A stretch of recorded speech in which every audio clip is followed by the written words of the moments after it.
Hello everyone, কেমন আছেন সবাই? আজকে আমার দুপুরের আয়োজনটা ছিল খুবই সাধারণ, বাট সাধারণ থাকলেও অসাধারণ খাবার ছিল। ভর্তা ছিল, এটা হচ্ছে মাছের ভর্তা, যেটা খুবই মজার ছিল। ধনেপাতা দিয়ে বানানো এবং অবশ্যই ঝাল ঝাল করে বানানো হয়েছে। আর এটা হচ্ছে বাঁধাকপি ভাজি। এটাতেও ধনেপাতা দেওয়া হয়েছে। অনেকে বাঁধাকপি ভাজিতে হলুদ ব্যবহার করে, কিন্তু আমার শ্বশুরবাড়িতে দেখেছি হলুদ ছাড়াই রান্না করে এবং অনেক মজার হয়। আর এটা হচ্ছে শালগম দিয়ে মাছের তরকারি, এটাও অনেক মানে স্বাদ ছিল। আর উপর দিয়ে ধনেপাতা দেওয়া, আর সাথে ছিল ডাল। আর আমার প্লেটে যা যা দেখতে পাচ্ছেন সেটা হচ্ছে মাছের ভর্তা, বাঁধাকপি ভাজি, বেগুন ভাজা।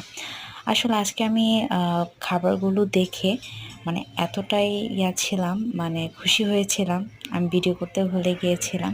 তো ভাবলাম যে খেতে খেতে একটু ভিডিও করে নিই এক ঝলক। খাবারগুলো অতি সাধারণ, বাট এই অসাধারণ খাবারগুলোর মাঝে মাঝে দিনটাকে অনেক সুন্দর করে দেয়। এবং আপনার যে প্রতিদিন মাছ মাংস খেতে হবে এমন কোনো কথা না। আমার কাছে তো মনে হয় আমাকে যদি ভর্তা আর ডাল আর ভাজি দেওয়া হয়